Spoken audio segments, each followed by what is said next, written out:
नमः मह्यम एकः अहम देहवान अपि क्वचित् न गन्ता न आगन्त्या व्याप्य विश्वम अवस्थितः। जनक जी कहते हैं कि बड़ा आश्चर्य है कि मैं एक ही हूँ, तथापि अनेक देह उपाधियों के भेद से अनेक आत्मा प्रतीत हो रही है। अष्टावक्र जी के द्वारा अखंड आत्मबोध हो जाने पर जनक जी अपने अनुभव को प्रकट कर रहे हैं कि बहुत आश्चर्य की बात है कि मैं एक होते हुए भी अनेक नाम रूप आकारों में विद्यमान हूँ। जैसे एक ही स्वर्ण नाना अलंकारों के रूप में प्रतीत होने पर भी वो भिन्न भिन्न सत्ता वाले नहीं। इसी प्रकार ये सारा विश्व भिन्न भिन्न रूप से प्रतीत होता है कि मेरा ही स्वरूप है, पर ये मुझसे भिन्न नहीं। जैसे एक ही सूर्य नाना जल पात्रों में नाना भासमान होता है, किंतु यह भेद भ्रांति है। अद्वय ज्ञान ही सत्य है। मुझ आकाशवत अखंड व्यापक आत्मा में मैं न कहीं आना है न मेरा कहीं जाना है। और कह रहे हैं कि लोगों को भेद सत्य लगता है, जबकि भेद सत्य। दृष्टांत भी कितना सरल है कि एक ही सूर्य आकाश में और यहाँ पृथ्वी पर अनेक जलाशय हैं, अनेक कूप हैं, अनेक जल पात्र हैं, तो उनमें अनेक सूर्य प्रतीत होने पर भी, दिखाई पड़ने पर भी सूर्य अनेक, सूर्य तो आकाश में जो स्थित है और उसका जो प्रतिबिंब पड़ रहा है वो प्रतीति मात्र, वो सत्य। तो इसी तरह एक मुझ चैतन्य आत्मा का भी सब नाम रूप शरीरों में प्रतिबिंब पड़ने से अलग अलग आत्माएं प्रतीत होती है, पर आत्मा कभी अलग अलग या भिन्न नहीं।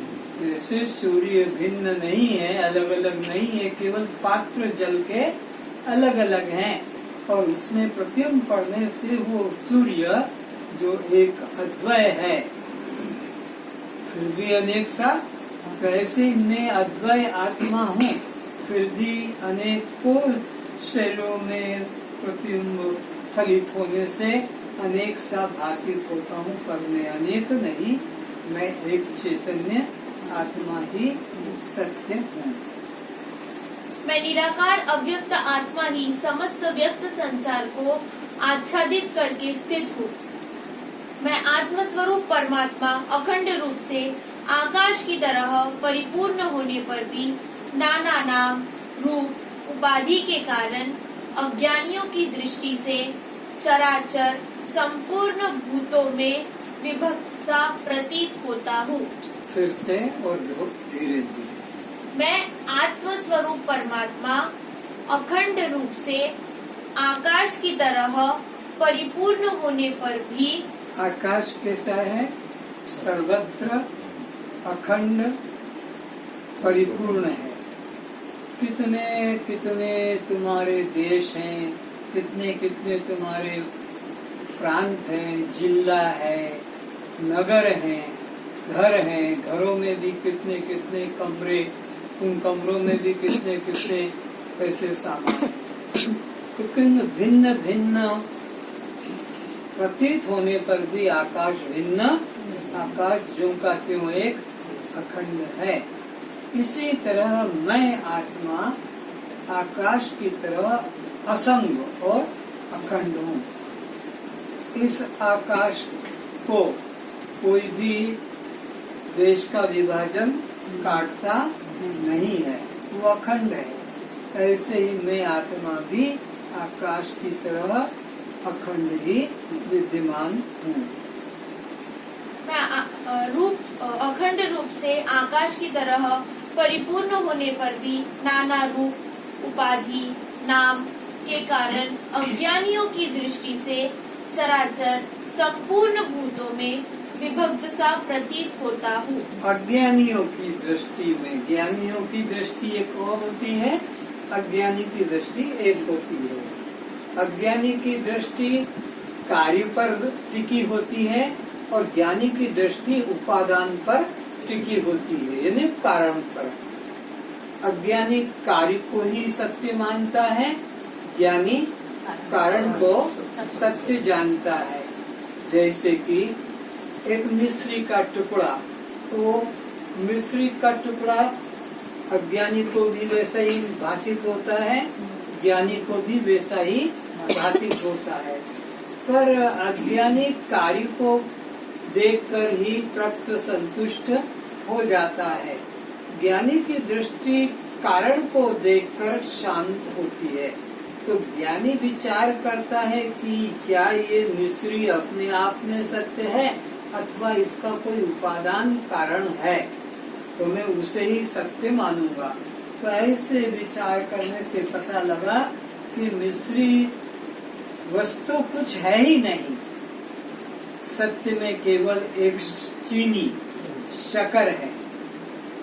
फिर उस पर विचार करता है कि क्या ये चीनी को सत्य समझूं, मिश्री का उपादान कारण।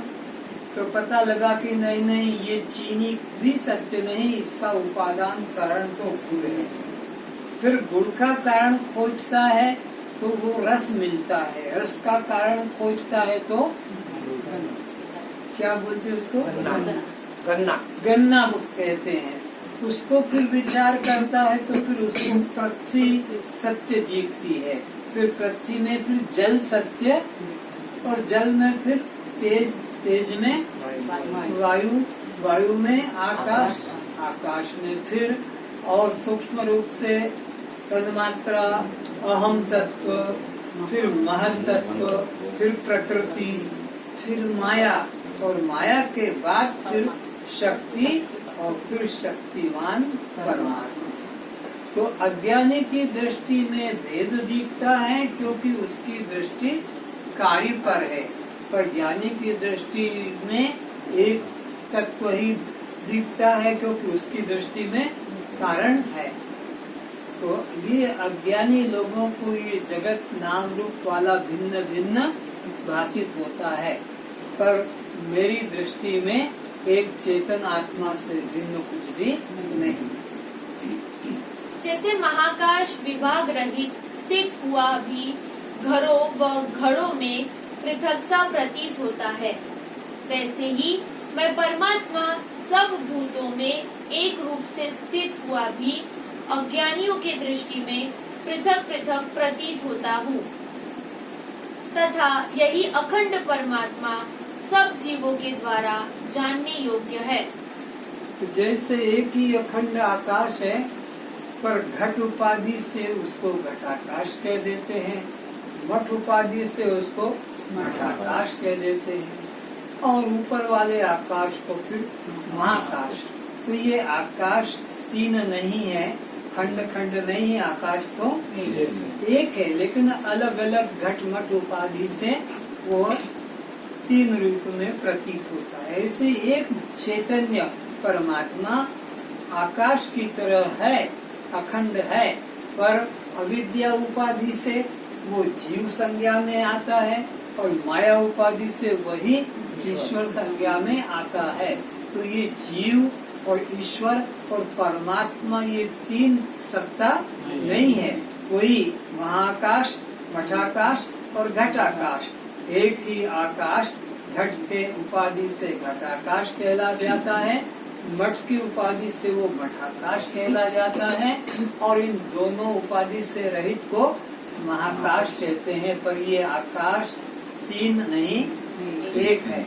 ऐसे ही यहाँ पर भी अविद्या उपाधि के कारण वही चेतन परमात्मा जीव संज्ञा में आता है, वही परमात्मा माया उपाधि से ईश्वर संज्ञा में आता है, और इन दोनों से अविद्या उपाधि से रहित जो शुद्ध रूप है उसको परमात्मा कहा जाता है। पर परमात्मा, ईश्वर और जीव ये तीन सत्ता नहीं बल्कि एक ही चेतन सत्ता है। कैसी? घटाकाश, मठाकाश, महाकाश की तरह नाम अलग अलग है पर आकाश तो एक है। इसी तरह मैं आत्मा अखंड आकाशवत हूँ।